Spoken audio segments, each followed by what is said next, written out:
Have you ever felt like something was watching you in the dark, but everyone told you it was just your imagination? What if you were right all along, and the danger was closer than anyone could ever guess? Before we begin this incredible true story, please hit that like button. Share this with someone who loves a good mystery, and don't forget to subscribe. Also, tell us in the comments where you're watching from. We absolutely love hearing from you.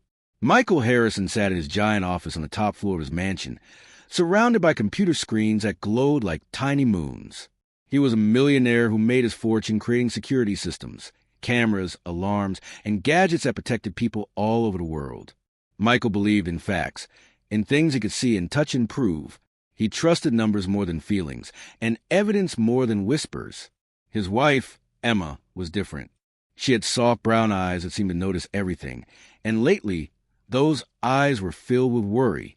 For 3 weeks now, Emma had been telling Michael that something was wrong in their house.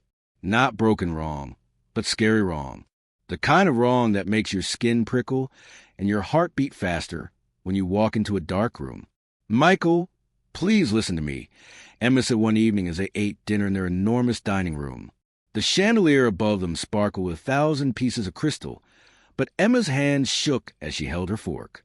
"Something is in our bedroom. I can feel it watching us at night." Michael looked up from his phone, where he'd been reading emails about his latest business deal. He smiled the way grown-ups smile when they think a child is being silly. "Emma, sweetheart, we have the best security system money can buy. Every door, every window, every corner of this house is protected. Nothing can get in." But Emma shook her head, and her voice dropped to almost a whisper. "It's not getting in from outside, Michael. It's already here. Inside. With us." Michael sighed and reached across the table to pat her hand. "You're just stressed. Maybe you need to see the doctor, get some sleeping pills or something. There's nothing in our house except us." This conversation happened again and again. Emma would point to strange things. A perfume bottle that moved from the dresser to the floor, a strange smell like old leather in their bedroom, scratches on a wooden floor that hadn't been there before. Once, she found a piece of the carpet near their bed torn and pushed aside, as if something heavy had dragged across it. Each time, Michael had an explanation. "You probably knocked the perfume over and forgot. Old houses sometimes smell funny. The cleaning lady must have moved the carpet when she vacuumed." But explanations didn't help Emma sleep. Night after night, she lay awake in their king-size bed, staring at the ceiling, listening to sounds that Michael snored right through. Soft sliding sounds, like fabric being pulled slowly across wood. Gentle thumps that seemed to come from beneath the floor. Once, at 2 a.m, she heard what sounded like breathing, slow and steady, coming from somewhere near the foot of the bed. "Michael, wake up," she'd hissed, shaking his shoulder. "Do you hear that?" He'd barely open his eyes. "Hear what?" "Emma, it's the middle of the night. Go back to sleep." By the 4th week, Emma had dark circles under her eyes. She was drinking coffee all day just to stay awake because she was too frightened to sleep at night.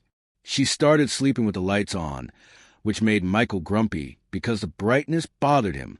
She began spending less time in their bedroom, making excuses to stay downstairs or work in the guest room. Michael's business partner started asking if Emma was okay. His mother called to say Emma seemed different on the phone. Even Maria, their housekeeper, mentioned that Mrs. Harrison looked tired and jumped at every little sound. Finally, Michael decided to do something, not because he believed Emma, but because he wanted to prove her wrong. He wanted to show her, with facts and evidence, that nothing was in their bedroom. Then she would relax, take those sleeping pills, and everything would go back to normal. "I'm installing a camera," he announced one Saturday morning. "A special one, top of the line. It has night vision motion sensors and 4K quality. It'll record everything in our bedroom for a whole week. Then you'll see there's nothing to worry about." Emma's eyes filled with tears, but not happy tears. "You think I'm crazy?" "No," Michael said, though his voice said otherwise. "I think you're scared, and I'm going to help you stop being scared by showing you the truth." That afternoon, Michael set up the camera himself. He mounted it high in the corner of their bedroom, where it had a perfect view of their entire room, The bed, the dresser, the windows, the closet, and the space underneath the bed. He tested it 3 times, checking the footage on his phone to make sure every angle was perfect. "There," he said proudly, showing Emma the crystal clear video on his screen. "See? We can watch everything. If anything moves in this room, we'll know about it." Emma stared at the camera with an expression Michael couldn't quite read. It wasn't relief. It wasn't gratitude. It was something else, something that looked almost like dread. "Be careful what you look for," she whispered. "Sometimes finding the truth is worse than living with fear." Michael laughed and kissed her forehead. "Trust me, in a week, you'll see I was right all along." But Michael Harrison had no idea how terribly, horribly wrong he was about to be. The camera recorded everything in perfect silence for 6 nights. Each morning, Michael would check the footage while drinking his coffee, fast-forwarding through hours of nothing but 2 people sleeping peacefully in their bed. He felt more confident with each passing day. Soon, he would prove Emma that her fears were just in her imagination, and life would return to normal. Emma, however, grew more nervous. She barely slept, even with the lights on. She kept her eyes open for as long as she could, watching the shadows in the corners of the room, listening to sounds that Michael never seemed to hear. On the 6th night, she fell asleep from pure exhaustion around midnight, her hand clutching Michael's arm so tightly it left marks. What happened at 3:57 in the morning would change everything. Michael's phone buzzed on his nightstand. The security app had detected motion in the bedroom. This had happened before. Sometimes they move in their sleep, and the sensor picked it up. Usually, Michael ignored these alerts. But something made him pick up his phone this time. Maybe it was a strange time. Maybe it was how Emma had squeezed his arm in her sleep, as if she knew something bad was coming. He unlocked his phone and tapped the camera app. The screen showed their bedroom in eerie green night vision. He could see himself and Emma sleeping in the bed, motionless and peaceful. Everything looked normal. Michael was about to close the app and go back to sleep when something at the bottom of the screen caught his eye. Movement. Slow, deliberate movement coming from beneath the bed. Michael's heart stopped. He held his breath, his finger frozen on the screen, unable to look away. The movement continued, and then, inch by terrible inch, something began to emerge from underneath their bed. It was massive. At first, Michael thought it was a thick rope or a garden hose somehow come to life. But as more of it slid into view, he realized with ice-cold horror what he was seeing. A snake. Not a small garden snake or a harmless creature you might find in the yard. This was enormous, as thick as Michael's arm and impossibly long. The python scales gleamed in the night vision camera, each one visible in the sharp 4K quality Michael had been so proud of installing. The snake moved with patient, ancient grace, its body creating an S shape as it pulled itself forward. Its head was triangular and large, with a mouth that could easily swallow a small dog. The creature moved toward the edge of the mattress where Emma slept, just inches from her dangling hand. Michael wanted to scream. He wanted to jump out of bed and grab Emma and run, but his body wouldn't move. He was frozen, watching this nightmare unfold on his phone screen, while lying in the very bed where it was happening. The snake was right beneath him, right beneath Emma. It had been there all along. The python paused at the edge of the bed, its head rising slightly, as if it were considering something. Michael could see its tongue flicking out, tasting the air, sensing the warmth of the 2 sleeping humans just above it. For 10 seconds it felt like 10 hours. The snake stayed perfectly still. Then, as the first gray light of dawn began to creep through the bedroom window, the creature slowly retreated, sliding backward into the darkness beneath the bed, disappearing as silently as it had come. Michael's hand shook so badly he nearly dropped his phone. His breathing came in short, panicked gasps. He slowly, carefully, turned his head to look at Emma sleeping beside him. She looked so peaceful, so vulnerable. Underneath them, coiled in the darkness just feet away, was a predator that had been sharing their bedroom for weeks.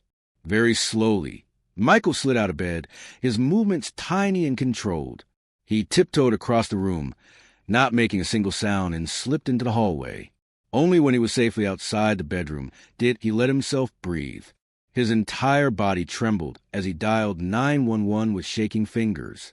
911, what's your emergency? The operator's calm voice asked. There's a snake, Michael whispered, his voice cracking. A huge snake. Under my bed. My wife is still in there. Please, you have to help us. The operator stayed calm, asking questions about what kind of snake, how big, whether anyone was hurt. Michael tried to answer, but his mind kept replaying the footage. That massive body sliding across their bedroom floor. So close to Emma. So terribly close. Within minutes, the operator had animal control on the way, along with police officers for safety. Sir, I need you to stay out of that room, the operator instructed. Don't try to move your wife. Don't make any loud noises. The snake is likely more afraid of you than you are of it. Michael almost laughed at that. Nothing could be more afraid than he felt right now. When Emma woke up 20 minutes later and walked into the hallway, confused about why Michael wasn't in bed, he grabbed her and pulled her away from the bedroom door. Don't go in there, he said, his voice urgent. Emma, you were right. You were right about everything. Her face went pale. What do you mean? There's something in our room, under the bed. It's been there the whole time. His voice broke. I'm so sorry. I should have believed you. The animal control officers arrived with the police 30 minutes later. They were professionals, calm, experienced men and women who had dealt with dangerous animals before. But even they looked concerned when Michael showed them the footage on his phone. The lead officer, a woman named Officer Sanderchun, watched the video 3 times, her expression growing more serious with each viewing. That's a Burmese python, she said quietly. Maybe 6 feet long, possibly longer. They're not native to this area, which means someone probably owned it as a pet and it escaped, or someone released it illegally. The concerning thing is how comfortable it seems in your bedroom. It's been there for a while. Michael felt sick. How long? Officer Chin exchanged glances with her partner. Based on its behavior, its confidence in moving around, I'd say at least a few weeks. Maybe longer. It's made a home there. The team entered the bedroom with long poles, hooks, and a special bag designed for large reptiles. Emma and Michael watched from the hallway, holding hands so tightly their fingers turned white. The officers moved carefully, quietly, checking around the bed, behind the dresser, in the closet. Then Officer Chin got down on her hands and knees and looked on the bed with a flashlight. She went very still. Found it, she said softly. Everyone stay calm. It's coiled up against the wall. What happened next took 45 minutes, though it felt like 45 years. The snake didn't want to leave its hiding place. It had found warmth, darkness, and safety under that bed. The officers had to carefully, patiently, work to secure the python without harming it or getting bitten themselves. When they finally pulled it out, Emma gasped and buried her face in Michael's shoulder. The snake was even bigger than it looked on camera. Its body was thick and muscular, covered in beautiful brown and gold patterns. But there was nothing beautiful about knowing this creature had been living beneath them, watching them sleep, night after night after night. Officer Chin sealed the python in a bag and carried it outside. But before she left, she said something that made Michael's blood turn to ice. Mr. Harrison, we need to check under your house. Pythons don't just randomly choose a spot. If it's been here this long, there might be more going on than we realize. Michael nodded, unable to speak. His world of facts and evidence and logical explanations had shattered completely. The camera had shown him the truth, just as he'd wanted. But the truth was far more terrible than Emma's worst fears.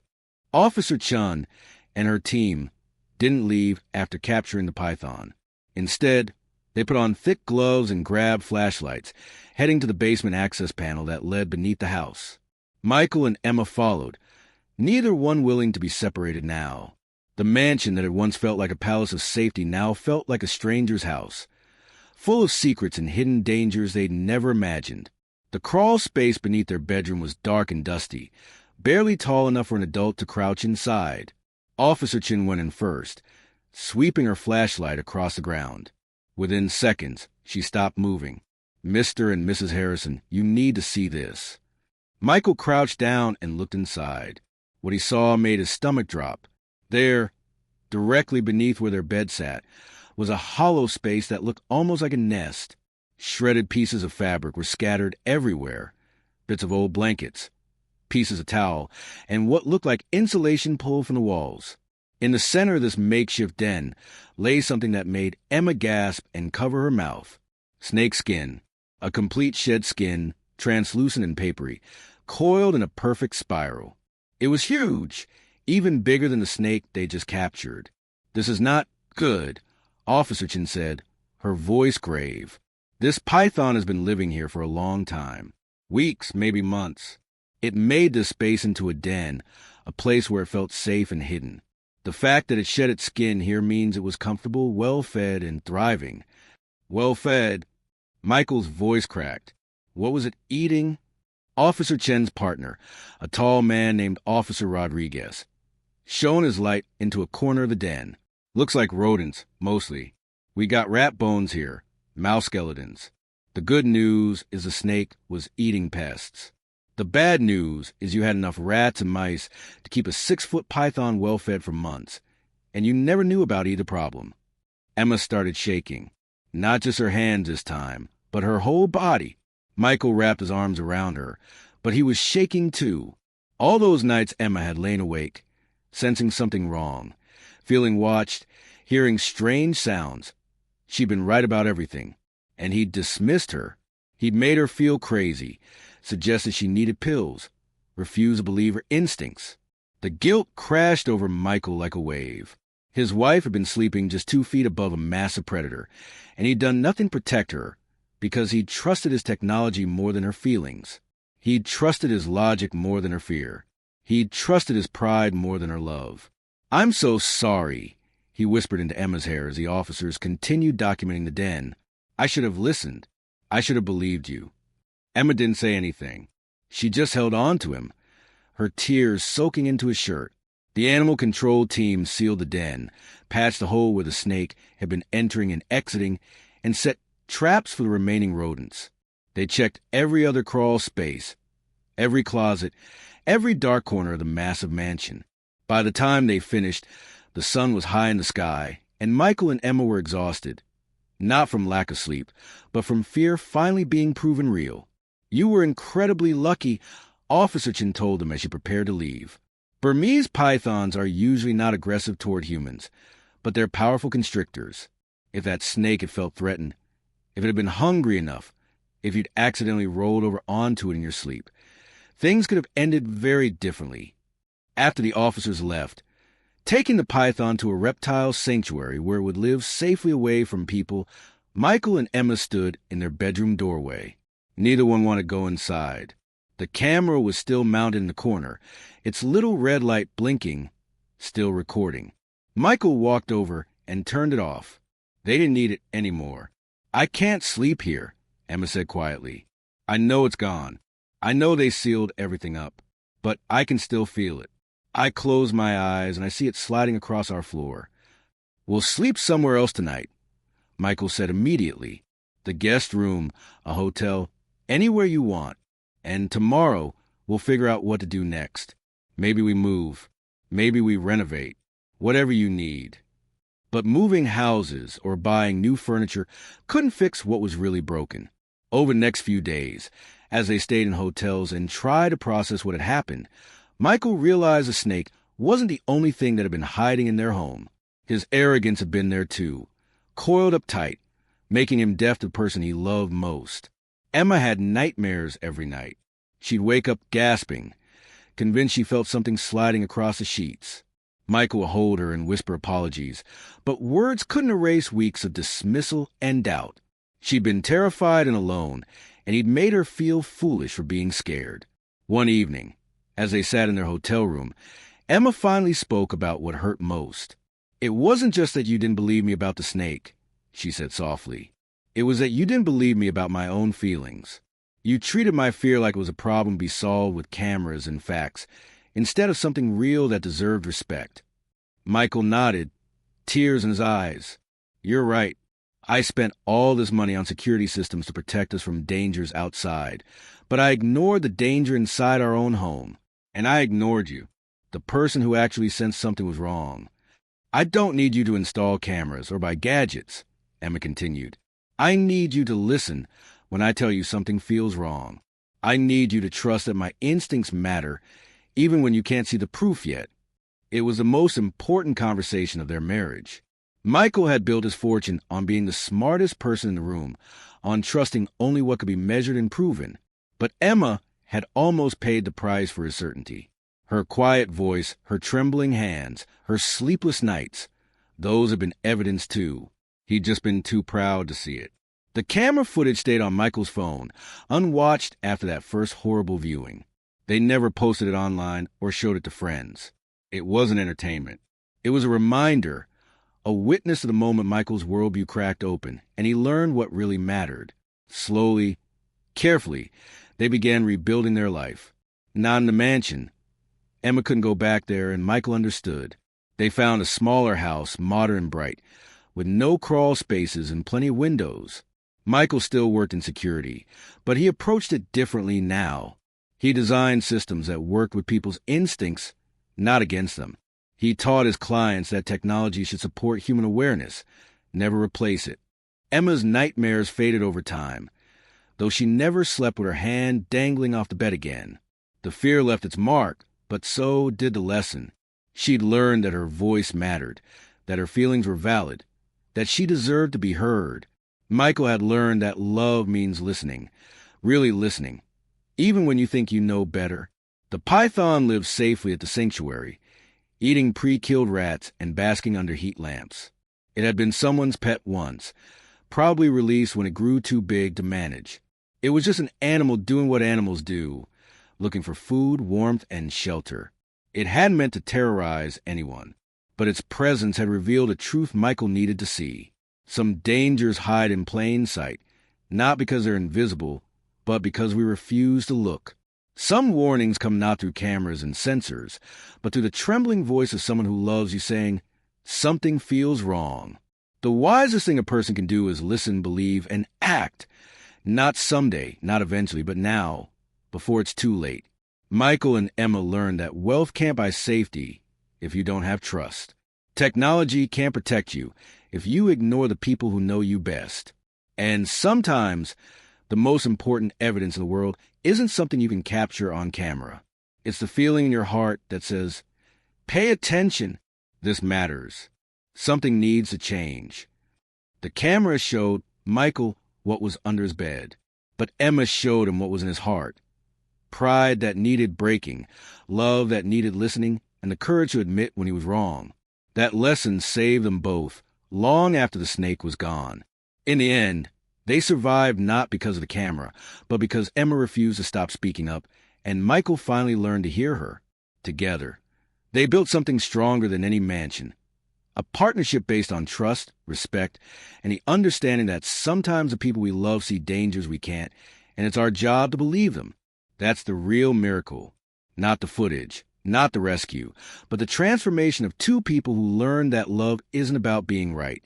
It's about listening, even when, especially when, the truth is hard to face. If this story moved you, please hit that like button and share it with someone who needs to hear it. Subscribe to our channel so you never miss another incredible true story. And don't forget to tell us in the comments where you're watching from and what you thought about Michael and Emma's terrifying experience. We love hearing from you, and your comments make our community stronger. Until next time, remember to listen to the people you love. They might just save your life.